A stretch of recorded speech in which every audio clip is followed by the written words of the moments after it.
Good morning, Quadcopter 101 here, and I have another neat quadcopter to review today. This is the JJRC H11D model. D for it has FPV, and not only does it have an FPV camera, it also has a swivel lens that you can control from the controller. In other words, you can point it up and downward.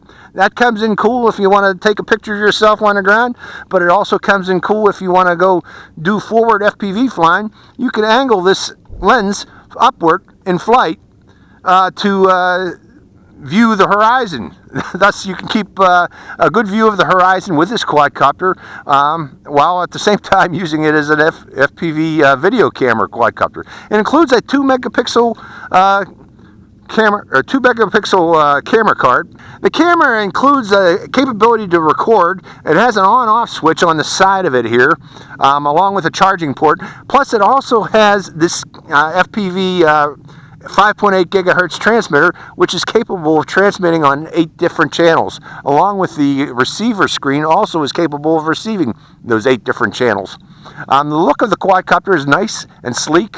It's actually kind of a unique design on it. If you look at it, its motors are not encased vertically, they're encased horizontally. Along with, they can be easily removed via these little screws here, and you remove that panel and you can pop that motor out. I'm not sure if they're plug-in or not. I haven't opened that up yet to find out. I'll do that for a future review. Or maybe Sebi's probably going to get one of these, and I know he always pops these open to find out if these are plug-and-play motors. But other than that, you know, it's nice, very nice designed quadcopter it looks like. Let's go over the transmitter itself. The transmitter has many buttons on it, and they're all labeled. Believe it or not, thank God they've finally figured out that they should be labeling these buttons. This points the camera upward. This points the camera downward, you know, using the motor on the motorized camera lens. This enters headless mode, or actually one key return, and headless mode is activated by pressing this button here. This reset, I don't know, I think this resets your gyros. It says reset, I'm assuming that means setting the gyros of the quadcopter if you have problems maintaining level flight with the quadcopter. Actually, this is the reset. I'm sorry, this is the one key return, and this is the headless mode button. Okay, I'm sorry, you got to go below it. This is your on-off switch. This is for taking photos. This is for starting and stopping your video. And you can control the pitch and roll trim with these buttons here, and you can control the yaw trim with these 2 buttons here. So overall, you know, this also has range. I believe it's predicted out to 120 meters. So if that's true, overall, this will be a very nice quadcopter. So let's go for a flight of the JJRC H11D here at David F. Field here in Ridgecrest, California, and see how it performs. Hope you enjoy this flight. I'm going to include my little box along with a run camera inside here, so you'll be able to see this flight. For most of the flight, I'm going to close this little flap I put on the front of it here so that sunlight won't be a problem. You won't see reflections from sunlight. So let's go for a flight of the H11D and try out its FPV. Hope you enjoy this flight. Okay, this is the view of my FPV. I'm going to, or actually I got it bound. I'm ready to go here. I am going to turn on the video. And I'm going to make sure the video is recording. I see the little red light. And let's go for a flight of this thing in FPV. I'm going to try to keep my eyes here. I'm sorry, I should have got it in the air first before I did that. It's recording. Let's go upfield here.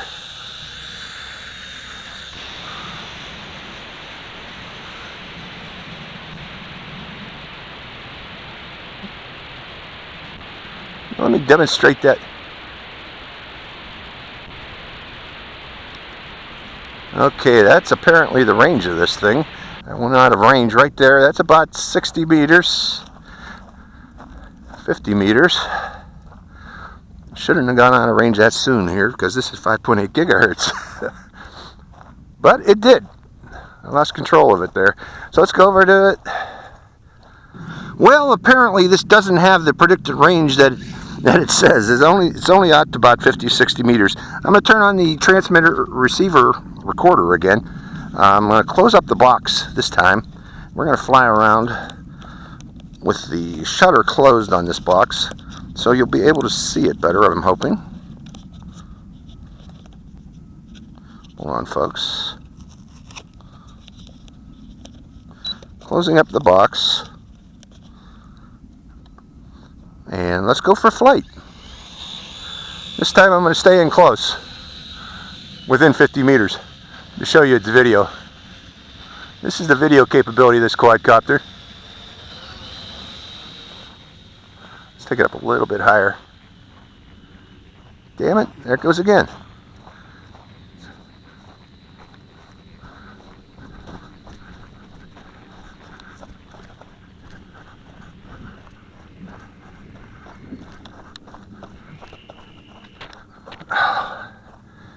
Well, I hope you saw that, folks.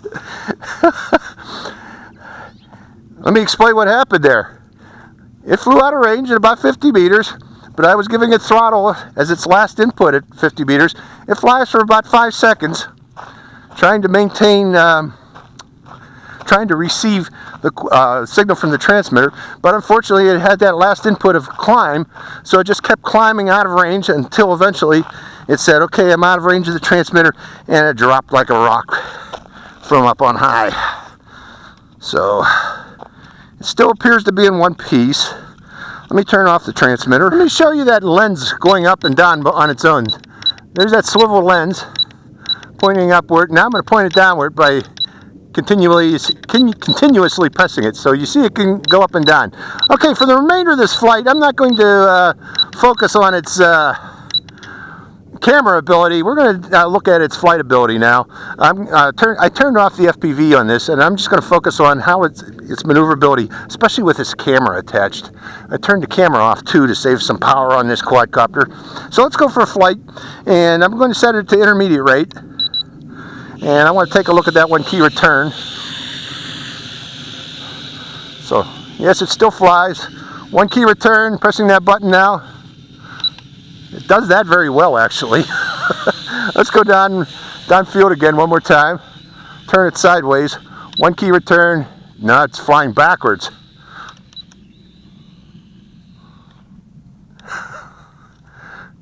One key return seems to fly backwards. And that's about it. It did not do headless mode bearing. Let's try the headless mode on this.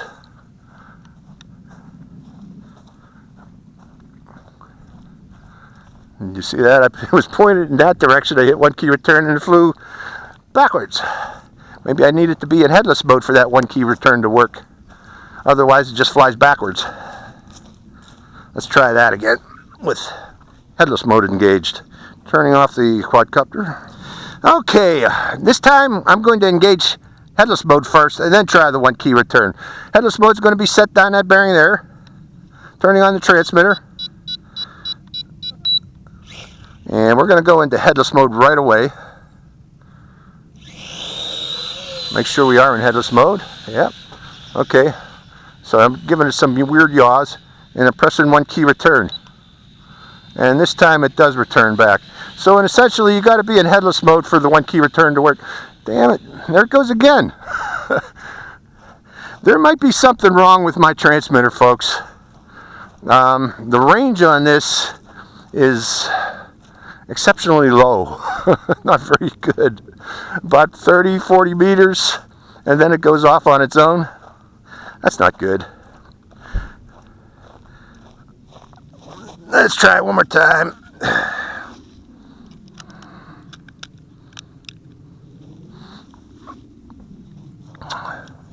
Three, two, one. Okay, this time I'm coming out of headless mode.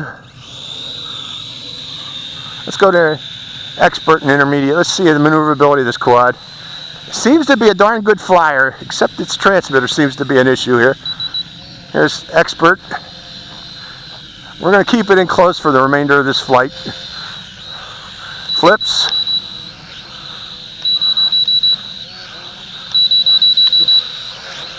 It flips well. It flies well. Is there a super expert? No, that's beginner rate. Intermediate. And expert rate. So the remainder of this flight, I'm going to keep it close, just fly it. Again, I have issues with mine. Apparently my transmitter seems to be defective, which is a shame. I'm only getting about 30-40 meters range. When it flies out of range, but this is a biggie, when it flies out of range again, it flies for about 5 to 7 seconds there, using the last input that it had before it lost contact. That is not recommended. I don't think they should have done that, mainly because, again, you know, if you were applying throttle, it's just going to keep on climbing and climbing, or if you were flying away, it's just going to keep on doing that also. Other than that, though, it's a nice maneuverable quadcopter. I wonder if it'll work with other transmitters, like 2x2 or something like that. I'm going to have to try that with my tarantula transmitter to see if this will fly with that. If so, I'll try it with my tarantula and just attach my tarantula transmitter and just attach this to that. But overall, I like its flying ability. I mean, look at that. It's a nice flyer. It's just that its range, well, again, my transmitter may be defective. But this is first look at the JJRC H11D with up-down swivel lens, FPV, 5.8 gigahertz FPV. Great flyer. And that's your battery. And it's apparently somewhat of a long battery life too. Just maybe my transmitter's defective again. I'm sorry, folks, that I couldn't have given you a much better review of this. But good morning, Quadcopter 101 here with another review of the JJRC H11D. I did a flight of this yesterday, and I had some problems with it. Its range just was terrible. I was only getting about 40 to 50 meters range with the camera, the FPV camera attached. So, you know, I was scratching my head what might be the problem, and it occurred to me that that camera may not be shielded. It may be creating electromagnetic interference with the quadcopter, electrical interference, to reduce its range. So what I want to do today is to try to confirm that. I've removed the camera from the quadcopter. This is just the base H11. I also removed the FPV receiver system from the transmitter, and I'm going to go try to fly that without the FPV system attached, just to see if the range issue is being caused by the camera system. So let's point the quadcopter in that direction to set our headless bearing, and binding it to the quadcopter. And let's see if we got range problems today. And I'm going to stand low, and I'm going to stay low and slow. And no, still have range problems. So it's not the camera. It's probably the antenna system inside this transmitter. Is probably somebody, whoever was in charge of soldering the antennas, probably shorted out the ground shield cable to the antenna cable when it was being manufactured. That's the only thing I could think of that would cause such a problem. See, I lost control of it already. And there it goes. It eventually drops. So, it was worth a try, but apparently the one I got here appears to be defective. I hope this is not the case with all of these H11s, but the one I got appears to be defective. So, this is Quadcopter 101. Sorry about that, Quadcopter 101. Signing out.